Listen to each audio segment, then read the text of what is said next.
ನಮಸ್ತೆ friends, welcome back to Fusion Flavours. ನಾವಿವತ್ತು ಸಿಂಪಲ್ಲಾಗಿ ನುಗ್ಗೆ ಸೊಪ್ಪು ಮಾಡುವ. ನುಗ್ಗೆ ಸೊಪ್ಪು ಒಂದು ತುಂಬ ಆರೋಗ್ಯಕರವಾದ ಸೊಪ್ಪು. ಮೊದಲೆಲ್ಲ ಹಳ್ಳಿಗಳಲ್ಲೆಲ್ಲ ನಾವು ಚಿಕ್ಕದಿರುವಾಗ ಮರದಿಂದ ಹಾಗೆ ಕೊಯ್ದು ಮಾಡ್ತಿದ್ದದ್ದು, ಏನು ಪದಾರ್ಥ ಇಲ್ಲದ ಟೈಮಲ್ಲಿ ಮಾಡ್ತಿದ್ರು ನಮ್ಮಮ್ಮ.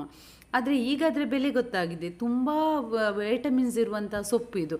Vitamin A, vitamin C, iron ಎಲ್ಲ ತುಂಬ ಧಾರಾಳವಾಗಿದೆ ಇದರಲ್ಲಿ. ಮತ್ತು ಸಿಂಪಲ್ಲಾಗಿ ಹಲಸಿನ ಬೀಜ ಹಾಕಿ ನಾವು ಸೊಪ್ಪು ಮಾಡುವ. ಇದನ್ನು ನೋಡುವಾಗ ನನಗೆ ಬಾಲ್ಯದ ನೆನಪೇ ಬರ್ತಾ ಇದೆ. ಹೀಗೆ ಮಾಡ್ತಿದ್ದದ್ದು ನಮ್ಮಮ್ಮ ಚಿಕ್ಕದಿರುವಾಗ. ನಾವು ಹಲಸಿನ ಬೀಜವನ್ನು ಚೆನ್ನಾಗಿ ಜಜ್ಜಬೇಕು ನಾವು. ಆಗ ಅದು ಜಜ್ಜುವಾಗ ಅದರ ಸಿಪ್ಪೆ ಸ್ವಲ್ಪ ಸೆಪ್ರೇಟ್ ಆದಾಗೆ ಆಗ್ತದೆ. ಈಗ ಎಲ್ಲ ಹಲಸಿನ ಬೀಜವನ್ನು ಹಾಗೆ ಜಜ್ಜಿ ಈಗ ಅದರ ಸಿಪ್ಪೆ ತೆಗಿಬೇಕು. ಅದು ಈಸಿ ಆಗ್ತದೆ ಸಿಪ್ಪೆ ತೆಗಿಲಿಕ್ಕೆ.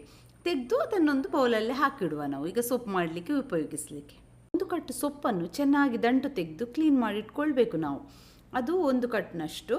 ಮತ್ತು ಒಂದು ಸ್ಪೂನ್ ಸಾಸಿವೆ, ಒಂದು ಸ್ಪೂನ್ ಉದ್ದಿನಬೇಳೆ, ಒಂದು ಸ್ಪೂನ್ ಕಡಲೆಬೇಳೆ ಒಗ್ಗರಣೆಗೆ, ಒಂದು 4-5 ಜಜ್ಜಿದ ಬೆಳ್ಳುಳ್ಳಿ, ಒಂದು 5 ಕಾಯಿಮೆಣಸು, 5 ಅಥವಾ 6, ಒಂದು ಟೊಮೆಟೊ, ಒಂದು ಆನಿಯನ್ ನಾನು ಚಿಕ್ಕದಾಗಿ ಕಟ್ ಮಾಡಿ ಇಟ್ಕೊಂಡಿದ್ದೇನೆ. ಮತ್ತು ನಾವು ಆಗ ಜಜ್ಜಿ ಇಟ್ಕೊಂಡಂಥ ಹಲಸಿನ ಬೀಜ, ಮತ್ತು 1 ಕಪ್ನಷ್ಟು ಕೊಬ್ಬರಿ ತುರಿ ಲಾಸ್ಟಿಗೆ ಹಾಕಲಿಕ್ಕೆ. ನಾವು ಒಂದು ಪಾತ್ರೆಯಲ್ಲಿ 2 ಸ್ಪೂನ್ನಷ್ಟು ಎಣ್ಣೆ ಹಾಕಿ ಅದು ಬಿಸಿಯಾದಾಗ ಅದಕ್ಕೆ ನಾವು ಒಗ್ಗರಣೆಗಂತ ಇಟ್ಕೊಂಡಂತಹ ಸಾಸಿವೆ, ಉದ್ದಿನಬೇಳೆ, ಕಡಲೆಬೇಳೆಯನ್ನು ಹಾಕುವ. ಅದನ್ನು ಚೆನ್ನಾಗಿ ಫ್ರೈ ಮಾಡುವ. ಅದು ಸ್ವಲ್ಪ ಕಂದು ಬಣ್ಣಕ್ಕೆ ತಿರುಗಿದಾಗ ನಾವು ತೆಗೆದಿಟ್ಕೊಂಡಂತಹ ಬೆಳ್ಳುಳ್ಳಿಯನ್ನು ಹಾಕುವ, ಜಜ್ಜಿದ ಬೆಳ್ಳುಳ್ಳಿ.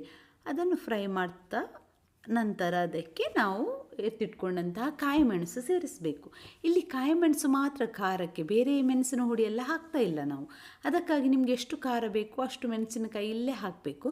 ಮತ್ತು ಉದ್ದಕ್ಕೆ ಸೀಳಿ ಹಾಕೋದು ಒಳ್ಳೆಯದು ಮೆಣಸಿನಕಾಯಿ, ಇಲ್ಲಾಂದರೆ ಅದು ಸೊಪ್ಪಿನ ಜೊತೆ ಗೊತ್ತಾಗೋದಿಲ್ಲ, ಮಕ್ಕಳೆಲ್ಲ ತಿನ್ನುವಾಗ ಕಷ್ಟ. ಮತ್ತು ಅದು ಸ್ವಲ್ಪ ಬಾಡಿದಾಗ ಒಂದು ಆನಿಯನ್ ಕಟ್ ಮಾಡಿಟ್ಕೊಂಡಿದ್ದೇವಲ್ಲ ನಾವು, ಅದನ್ನು ಸಹ ಹಾಕುವ. ಅದನ್ನು ಚೆನ್ನಾಗಿ ಫ್ರೈ ಮಾಡುವ. ಚಿಕ್ಕದಾಗಿ ಕಟ್ ಮಾಡಿಟ್ಕೊಂಡಂತಹ ಟೊಮೆಟೊವನ್ನು ಕೂಡ ಸೇರಿಸುವ. ಈಗ ಅದನ್ನು ಚೆನ್ನಾಗಿ ಫ್ರೈ ಮಾಡುವ. ಅದು ಸ್ವಲ್ಪ ಮೆತ್ತಗಾದ ಮೇಲೆ ನಾವಾಗ ಕ್ಲೀನ್ ಮಾಡಿಟ್ಕೊಂಡಂತಹ ಹಲಸಿನ ಬೀಜವನ್ನು ಸೇರಿಸಬೇಕು. ಅದು ಚೆನ್ನಾಗಿ ಫ್ರೈ ಮಾಡುವ.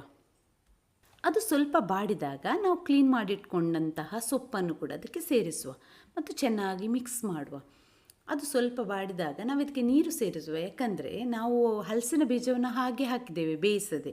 ಅದು ಬೇಯಲಿಕ್ಕೆ ಸ್ವಲ್ಪ ಟೈಮ್ ತಗೊಳ್ತದೆ. ಹೊಸ ಬೀಜ ಆದರೆ ಸ್ವಲ್ಪ ಬೇಗ ಬೇಯ್ತದೆ, ಆದರೆ ಹಳೆ ಬೀಜ ಆದರೆ ಸ್ವಲ್ಪ ಟೈಮ್ ತಗೊಳ್ತದೆ. ಅದು ನಾನಿಲ್ಲಿ 1 ಗ್ಲಾಸ್ನಷ್ಟು ನೀರು ಸೇರಿಸ್ತೇನೆ ಅದು ಬೇಯಲಿಕ್ಕೋಸ್ಕರ. ಮತ್ತು ನೀವು ರುಚಿಗೆ ಬೇಕಾದಷ್ಟು ಉಪ್ಪನ್ನು ಸೇರಿಸಬೇಕು. ಮತ್ತು ಸ್ವಲ್ಪ ಹೊತ್ತು ಅದನ್ನು ಹಾಗೆ ಬೇಯಲಿಕ್ಕೆ ಇಡಬೇಕು. ಅದು ಚೆನ್ನಾಗಿ ಬೆಂದಾದ ಮೇಲೆ ಆ ನೀರೆಲ್ಲ ಸ್ವಲ್ಪ ಹಿಂಗಿ ಹೋದಾಗೆ ಆಗ್ತದೆ. ಆಗ ನಾವು ತುರಿದಿಟ್ಕೊಂಡಂತಹ ಕೊಬ್ಬರಿ ತುರಿಯನ್ನು ಅದಕ್ಕೆ ಸೇರಿಸಿ ಮಿಕ್ಸ್ ಮಾಡಬೇಕು. ಹೀಗೆ ಮಿಕ್ಸ್ ಮಾಡಿದರೆ ನಮ್ಮ ಸೊಪ್ಪು ರೆಡಿ.